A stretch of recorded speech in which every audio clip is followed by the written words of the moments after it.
Breaking news, প্রধানমন্ত্রী তারেক রহমানের চূড়ান্ত ঘোষণা, ২ ধাপে বাস্তবায়ন হচ্ছে নতুন পে স্কেল, ১০ মে প্রজ্ঞাপন, ৪৫,০০০ কোটি টাকার বিশাল বরাদ্দ। জানুন বিস্তারিত। আসসালামু আলাইকুম। আপনি যদি একজন সরকারি কর্মচারী হয়ে থাকেন, তাহলে পে স্কেলের সর্বশেষ আপডেট পেতে চ্যানেলটিকে সাবস্ক্রাইব করুন এবং ভিডিওতে লাইক দিন। দৈনিক আজকাল ৪-৫-২০২৬। আসসালামু আলাইকুম প্রিয় দর্শক, আজকের এই ভিডিওতে আপনাদের জন্য নিয়ে এসেছি সরকারি চাকরিজীবী, অবসরপ্রাপ্ত কর্মকর্তা কর্মচারী এবং লাখো পরিবারের জন্য অত্যন্ত গুরুত্বপূর্ণ একটি বড় আপডেট। এইমাত্র প্রধানমন্ত্রী তারেক রহমান পে কমিশনের দীর্ঘদিনের সুপারিশ নিয়ে একটি গুরুত্বপূর্ণ বৈঠক শেষে চূড়ান্ত সিদ্ধান্ত দিয়েছেন বলে জানা যাচ্ছে। সবচেয়ে আলোচিত বিষয় হল নতুন বেতন কাঠামো ২ ধাপে বাস্তবায়নের নীতিগত অনুমোদন দেওয়া হয়েছে। শুধু তাই নয়, বর্ধিত বেতন কার্যকর করার জন্য বিশাল অঙ্কের অর্থ বরাদ্দ নিশ্চিত করা হয়েছে, আর সেই অঙ্ক দাঁড়িয়েছে ৪৫,০০০ কোটি টাকা। সবশেষে জানানো হয়েছে আগামী ১০ মে আনুষ্ঠানিক প্রজ্ঞাপন জারি করা হতে পারে। আজকের ভিডিওতে আমরা জানব এই সিদ্ধান্তের ভেতরের সব তথ্য, কারা সবচেয়ে বেশি সুবিধা পাবেন এবং বাস্তবায়নের প্রথম ধাপে কি কি পরিবর্তন আসছে, তাই ভিডিওটি শেষ পর্যন্ত দেখুন। আজকের বৈঠকটি অনুষ্ঠিত হয় প্রধানমন্ত্রীর কার্যালয়ে, যেখানে উপস্থিত ছিলেন অর্থ মন্ত্রণালয়ের ঊর্ধ্বতন কর্মকর্তা, জনপ্রশাসন মন্ত্রণালয়ের প্রতিনিধি, পে কমিশনের সদস্যবৃন্দ এবং বিভিন্ন গুরুত্বপূর্ণ নীতি নির্ধারক। বৈঠকের মূল আলোচনার কেন্দ্রবিন্দু ছিল দেশের বর্তমান অর্থনৈতিক বাস্তবতা, সরকারি কর্মচারীদের জীবনযাত্রার ব্যয়, মূল্যস্ফীতির চাপ এবং অবসরপ্রাপ্তদের আর্থিক নিরাপত্তা। বৈঠকের শুরুতেই প্রধানমন্ত্রী স্পষ্টভাবে বলেন, দীর্ঘদিন ধরে সরকারি কর্মকর্তা কর্মচারীরা নতুন পে স্কেলের অপেক্ষায় আছেন, তাই আর বিলম্ব করার সুযোগ নেই। এই বক্তব্যের পর বৈঠকের পরিবেশ আরও গুরুত্বপূর্ণ হয়ে ওঠে এবং একাধিক প্রস্তাব নিয়ে বিস্তারিত আলোচনা হয়। বৈঠক সূত্রে জানা গেছে, নতুন বেতন কাঠামো বাস্তবায়নের ক্ষেত্রে ২ ধাপের পরিকল্পনা নেওয়া হয়েছে। প্রথম ধাপে মূল বেতন বৃদ্ধি, কিছু গুরুত্বপূর্ণ ভাতা সমন্বয় এবং নিম্ন গ্রেডের কর্মচারীদের জন্য বিশেষ সুবিধা অন্তর্ভুক্ত থাকবে। দ্বিতীয় ধাপে বাড়ি ভাড়া, চিকিৎসা ভাতা, বার্ষিক ইনক্রিমেন্ট এবং অবসর সুবিধার মতো বিষয়গুলো বাস্তবায়ন করা হবে।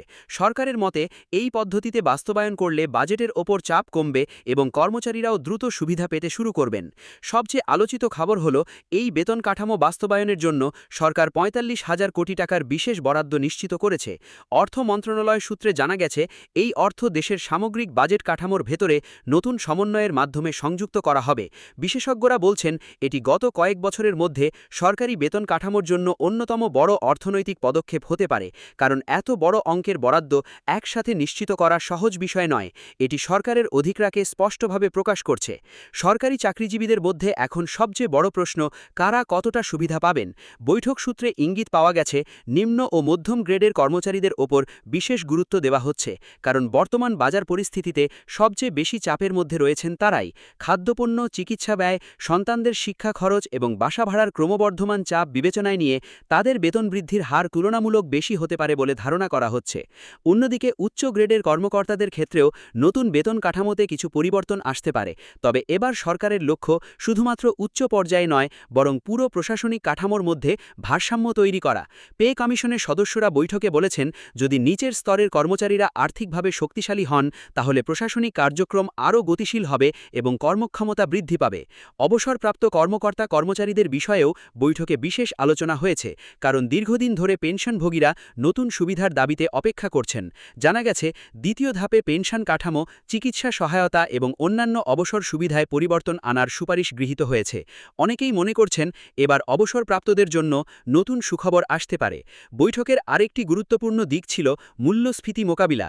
অর্থনৈতিক বিশেষজ্ঞরা সরকারের কাছে তুলে ধরেন যে বর্তমান বাজার পরিস্থিতিতে পুরনো বেতন কাঠামো দিয়ে অনেক পরিবার টিকে থাকতে হিমশিম খাচ্ছে।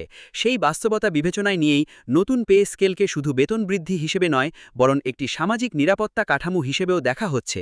প্রধানমন্ত্রী বৈঠকে আরও বলেন, দেশের উন্নয়ন তখনই অর্থবহ হবে যখন রাষ্ট্রীয় কর্মযোগ্য পরিচালনকারীরা আর্থিকভাবে স্বস্তিতে থাকবেন। তিনি সংশ্লিষ্ট মন্ত্রণালয়গুলোকে দ্রুত চূড়ান্ত খসড়া সম্পন্ন করার নির্দেশ দেন এবং বলেন, এবার যেন আর কোনো অপ্রয়োজনীয় বিলম্ব না হয়।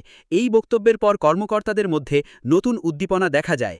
সবশেষে বৈঠকে জানানো হয়, আগামী ১০ মে নতুন বেতন কাঠামোর আনুষ্ঠানিক প্রজ্ঞাপন জারির প্রস্তাব্য তারিখ নির্ধারণ করা হয়েছে। এই ঘোষণা ছড়িয়ে পড়ার সঙ্গে সঙ্গেই সরকারি চাকরিজীবীদের মধ্যে নতুন আশার সঞ্চার হয়েছে। সামাজিক যোগাযোগ মাধ্যমেও বিষয়টি নিয়ে আলোচনা শুরু হয়েছে। অনেকেই বলছেন দীর্ঘ অপেক্ষার অবসান এবার সত্যিই হতে চলেছে। প্রিয় দর্শক, যদি এই সিদ্ধান্ত বাস্তবায়ন হয় তাহলে দেশের লাখো সরকারি কর্মচারী, অবসরপ্রাপ্ত কর্মকর্তা এবং তাদের পরিবার সরাসরি উপকৃত হবেন। এটি শুধু বেতন বৃদ্ধি নয়, বরং আর্থিক স্থিতিশীলতা, সামাজিক নিরাপত্তা এবং ভবিষ্যতের আত্মবিশ্বাসের একটি নতুন অধ্যায় হতে পারে। ভিডিওটি যদি তথ্যবহুল মনে হয় অবশ্যই লাইক দিন, কমেন্ট করে জানান নতুন পে স্কেল নিয়ে আপনার প্রত্যাশা কী এবং সরকারি চাকরিজীবীদের সর্বশেষ আপডেট পেতে আমাদের সঙ্গে থাকুন। ধন্যবাদ।